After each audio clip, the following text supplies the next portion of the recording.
Welcome to this class on hardware security. So, we were studying on power analysis. So, we shall be continuing our discussions with that. So, in particular we shall be trying to continue our discussions on difference of mean based DPA attacks. I will start with how do you develop a setup which is very crucial for proper experimentations on DPA. We shall be discussing about power models, the various kind of useful power models that we generally encounter. So, I will be trying to discuss about two usual power models, like which are called as Hamming weights and Hamming distances. And then I will be discussing about another very important concept or component in power, which is essentially the intrinsic noise which is there, and we shall be discussing about statistical analysis of power traces, and we shall be trying to interpret difference of mean in a statistical setting or using statistical tools. So, let us start with this background. So, this is an overview about how a power attack setup typically looks like. So, if you observe, there are three important components here.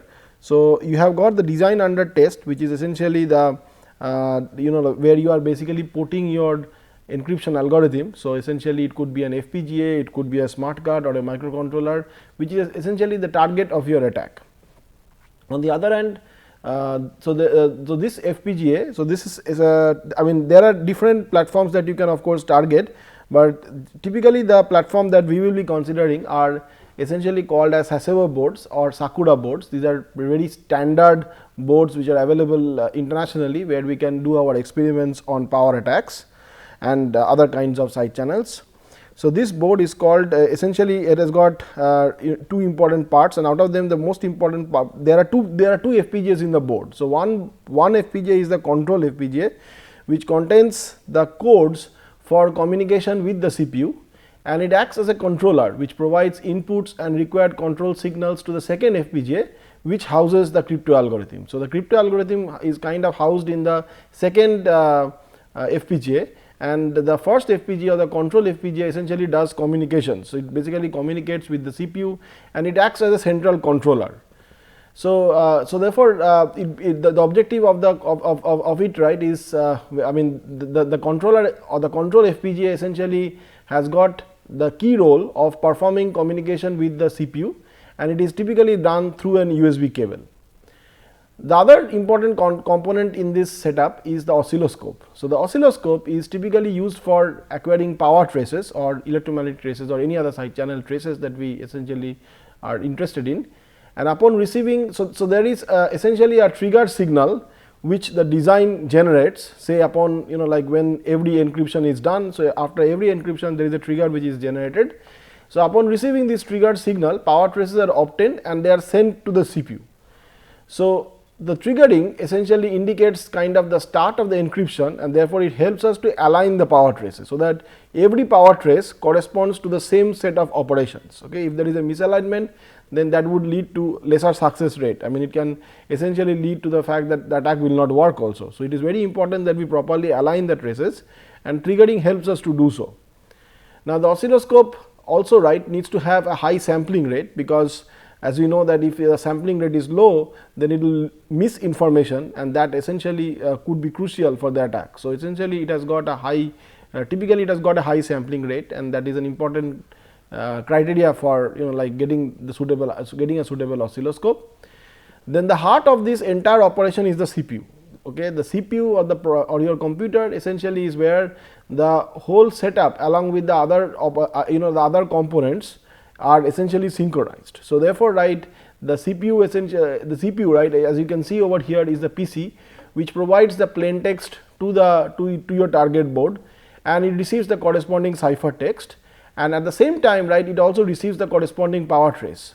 So, in a typical attack, like where you are not considering side channels, the attacker would probably have access to the plain text and definitely the cipher text, but here you also observe the side channel information, which is the power trace value. So, essentially it is the power consumption trace. Now, the power consumption is obtained by essentially by the oscilloscope, when the oscilloscope receives a triggered signal from this device, and then it starts kind of observing the corresponding signals, and essentially in this case the power signals, and these are transported back to the PC. So, the PC kind of maintains a repository of the plain text, the cipher text, and also the corresponding power trace. Okay, and it is nicely synchronized by the PC. So, the PC essentially plays a very pivotal role in doing this organization or synchronization. So, the power capture essentially will require you to have some very vital component of your setup, which is the probes. Okay. So, there can be different kind of probes. For example, you can see here some pictures of probes. So, you can see that there are some probes which has got straight heads and there are some probes which has got circular heads. Typically, these probes are used for injections and for analysis. That means, for example, when you are doing say power analysis, you will be using these probes which has got straight heads. Okay. And the operating frequency is also very vital for these probes. That means, the probes typically should have a high frequency allowance. That means, it should be able to pass the high frequency components. Typically, your power traces for these circuits can have high frequency components, and you do not want to miss those information, because if you miss it, right, you know that you are not getting the complete information about the power trace. So, therefore, the power trace typically has got in our case an operating frequency of around 30 megahertz to 3 gigahertz, and these are all based on near field probes. So, these are near field probes, means they are based on magnetic field. So, therefore, I mean in another setting, right, you can actually rip up the line between the voltage or the VCC and your setup, and you can implant or put in a resistor, and you can observe the current through the resistor. Alternatively, right, you can actually use these kind of probes through which you can, using the magnetic flux, right, you can observe the corresponding power consumptions.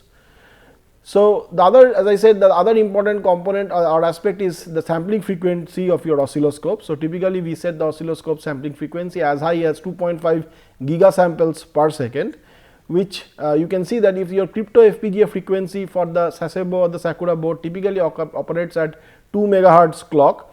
So, if you see 2.5 gigasamples per second, 2 megahertz, that implies that the samples per cycle is around 1024, exactly 1250. Okay. So, this you can figure out from these two data, right, that the number of samples per cycle is 1250. So, typically, right, I would like that this value should be high, so that like we get large, we do not miss any vital information about the power consumption in the trace. So, therefore, we require a high sampling an oscilloscope with a high sampling frequency. Okay. So, here is my design under test. So, of course, you can change the target, but let us consider this as our target. So, this is our rolled AES architecture, which we already discussed in our previous classes.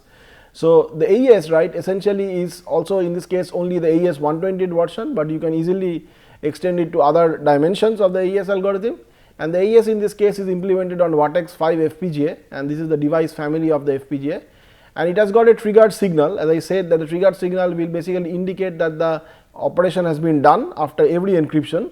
So, this triggered signal's objective is to align the power traces, so that each trace profile corresponds to the same sequence of operations in an encryption run. Okay. The signal is tapped from the controller pin of the FPGA board and is fed to the second channel of the oscilloscope. Okay. And it kind of gives you a reference, so that you can basically align all the traces, because when you are doing a power attack, typically you can have like thousands of traces, thousands to millions of traces. Okay. So, you need to properly align these traces, and the trigger essentially is handy in that context. So, the plain text input is fed from the PC, and the ciphertext is fed back to the PC for correctness check. Of course, you need to ensure that your design is working properly as expected by in the AES algorithm, and the power trace from the board is acquired by the oscilloscope, and the power trace values are stored in the PC. As I said, that the power trace values are also recorded in the PC, because there we will do our statistical processing or DP attack.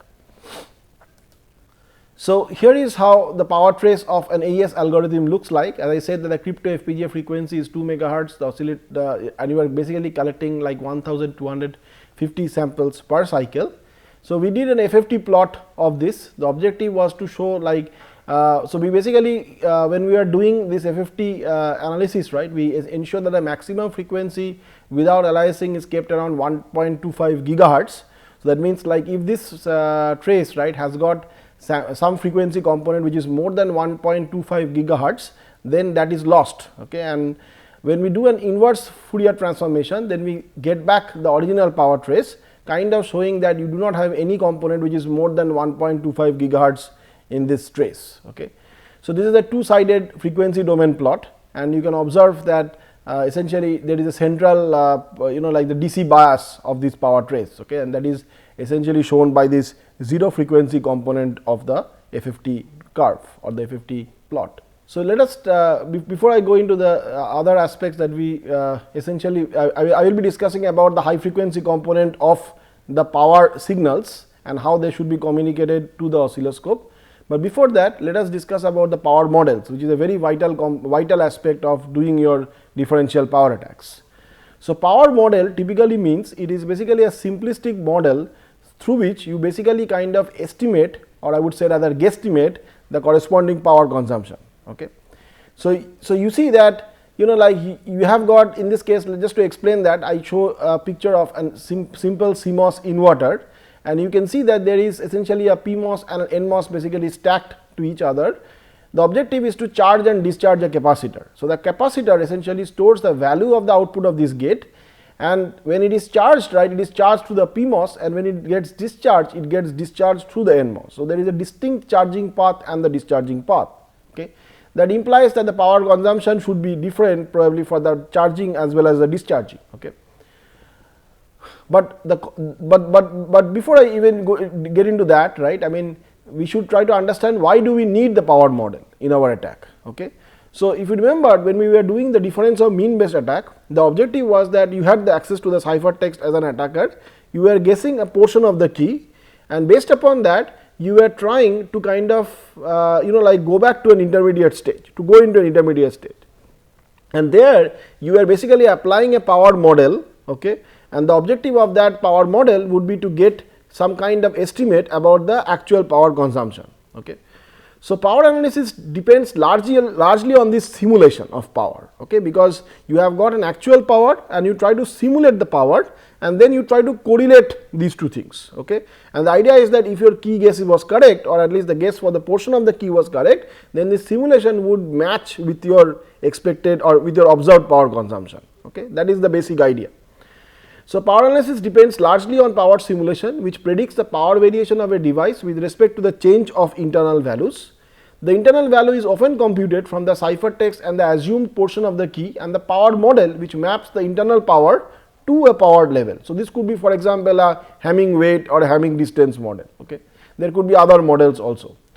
So, more than the actual value, what is more important is the relative predictions, like whether the power like increases or the power decreases, because I am not really bothered about the actual power often. Okay. I am more bothered about the relative ordering of the power consumptions. So, therefore, right, the unit is not so important. What is important is the relative ordering. Okay. Whether the power consumption is increasing because of a different data, or whether the power consumption is decreasing because of another data. So, two popular models which is often very usually used, okay, very commonly used, are the Hamming weight and the Hamming distance models. Okay. So, if you see the figure, the Hamming weight essentially means that the power consumption depends at a time t of a CMOS gate, in this case an inverter, depends upon Vt, that means the voltage which this capacitor is holding. Okay. It does not really bother in this case, in this model, about what was the previous state of this or previous charge of this capacitor. Okay. So, therefore, I can kind of simulate the power by taking the Hamming weight of say V1. Okay. So, if you consider that if you stack this inverter in say like n number of times, and if you get a resistor, for example, then the like if you have got say the resistor is typically like a value which has got an n components. Okay. And each of these components can be say either a 1 or a 0. Okay. So, you are basically an n bit resistor. Okay. So, in this case, in this model, basically the idea is that the power consumption is dependent upon the corresponding Hamming weight, that means the number of ones in that n bit register. Okay. On the other hand, if you have a Hamming distance model, then that means that the power consumption depends upon the Hamming distance, okay, between this current state and the previous state. So, that would imply that if you have got a resistor which makes a transition from say V0 to V1, then the power is modeled by the Hamming distance of V0 and V1, which is nothing but the Hamming weight of V0 XORed with V1. Okay. That basically counts the number of switches. Okay.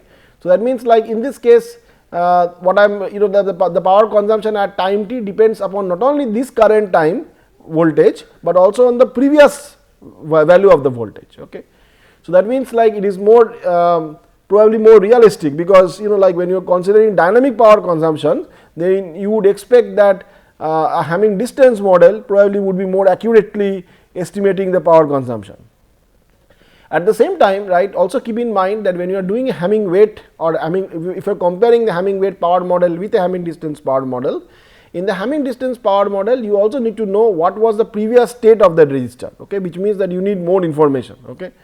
And sometimes, right, that may not be, you know, like I mean, it may not be so easy to work with the Hamming distance model, okay.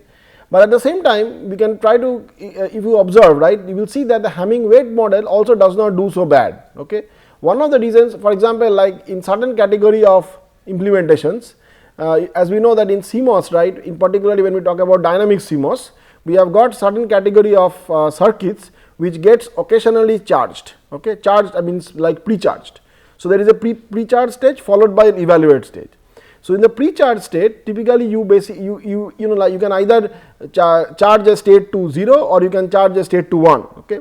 So let us consider, suppose you charge it to 0 or 1, it does not matter. That implies that in the previous cycle, you know, like you have a constant, okay, and in that case, right, a Hamming weight model will work as good as a Hamming distance model, okay. And you will see that these kind of circuits are not so, you know, they are in quite abundance actually, like typically microcontroller circuits, right, or smart card circuits may have a pre-charge logic, and therefore in such context a Hamming weight model may work pretty okay, pretty well. Even in other contexts where you are not doing a pre-charge, okay, suppose you are considering a cryptographic circuit, for example. In a cryptographic circuit, often the previous state is randomized, right, you basically have a random data, and in that in this say tth clock cycle you are doing a computation which is probably dependent upon the key, and you want to kind of sneak out that dependence by using a power attack. So in that context, you can also keep in mind that, as I said, that, right, I mean the power consumption is not really, you know, like, so in that case, right, if the power consumption was uniform, that means if the power consumption, right, was whether you are going from a 0 to 1 state or you are, you know, like going from maybe, you know, like a 1 to 0 state, if they were roughly equal, then you probably couldn't have worked with a Hamming weight model, okay. But on the other hand, right, if you have a Hamming, if you have this skewness in the power consumption, that means when you are going from when you are charging to a 0 state or when you are charging to a 1 state, if they are dependent, like if there is a bias, right, then that would imply that it still correlates with the corresponding Hamming weight at the time t, okay. And that means, right, even in that context, right, a Hamming weight model may work pretty well, you know, even if you are not applying the Hamming distance model, okay. But all said and done, definitely the Hamming distance model is probably more accurate, but a Hamming weight model also would probably work quite well, okay, and it is therefore that we often use both in our attacks. So here is an example modeling of an LFSR or a linear feedback shift register, which is implemented along with the nonlinear function. So this is typically how a stream cipher is implemented. You have an LFSR block, you have a nonlinear feedback shift Boolean function to basically which works as a Boolean combiner, and then you have got the plain text. It basically generates a key stream, you XOR them and you get the cipher text. So this is typically how a stream cipher would probably look like, okay. So what we do here is that we basically implement on a Xilinx FPGA device and try to observe the actual power taken as a voltage drop, the power traces for 80 consecutive clock cycles after you are deasserting the reset. So you basically initially reset and then allow the stream cipher to generate key streams, and you also try to capture the corresponding power consumption. So what we see here is that we basically develop two models using the Hamming weight model and the Hamming distance models. You can see that they are pretty much working, both of them are pretty much working accurately, and there is a good amount of correspondence with the actual power consumption, okay. Although it will not exactly follow, for example, you know, like in some cases, in some streak cases probably you will see an aberration, but if you see the overall tendency between this line and between these as models, you see that there is a good amount of correlation, okay, and that shows you know, like the efficacy of these models, like that these models are working pretty well in our normal, you know, like normal for our normal targets or normal platforms. So then the question is, right, why do gates leak, okay. So here is an explanation or an analysis in that to answer that question, okay. So we consider an AND gate. So an AND gate is in this case depicted by this function y equal to a and b, where a and b are just bits, okay. So, consider 4 different energy levels due to the transition of the gates. So, the gate can make switches like 0 to 0 or 0 to 1 or 1 to 0 or 1 to 1. So, there are 4 different energy levels which it can take depending upon the switching that is happening. Okay. So, we basically kind of sort of tabulate the transitions of the inputs A, B and also observe the corresponding transition of Y in this table. Okay. So, if you see, right, what we do is we basically observe, we basically make what we do here is we just give the transition say 0 to 0 in A and consider all the 4 transitions in B, like it can make 0 to 0, it can make a transition from 0 to 1, it can make a transition from 1 to 0 and it can make a transition from 1 to 1. Okay. So, you can observe that if this makes a transition from 0 to 0, so basically the idea is very simple, like what I am trying to do here is that I am trying to basically take a gate. So, here you have got an AND gate, okay, and the AND gate has got 2 inputs say A, B and the output is Y. Okay. So, what we are doing is we are basically considering all possible transitions in A. So, the A for example can make, so I also write a 0 to 0 transition as 0 to 0 or it can go from 0 to 1 or it can go from 1 to 0 or it can go from 1 to 1. Okay. So, there are 4 possible transitions for A. Okay. Likewise, there are 4 possible transitions for B. Okay. So, we basically combine all of these possibilities and therefore, right, we have got 16 possibilities of 16 combinations, right. So, imagine that A is making a transition from 0 to 0. So, if A is making a transition from 0 to 0, just to explain the first line. Okay. So, A is making a transition from 0 to 0 and B is making a transition from 0 to 0. So, therefore, it immediately implies that the initially, right, your A was at, the output was at 0 and it remains at 0. So, the Y remains at 0. Okay. Likewise, if you consider another case, like suppose let us consider this case. Okay. So, in this case we basically observe that suppose A makes a transition from 1 to 1, that means it was 1 and it remains at 1 state, and B makes a transition from 0 to 1. Okay. That means initially the AND, right, was at logic 0 and after this clock cycle, right, it becomes logic 1. So, therefore, it goes from 0 to 1. Okay.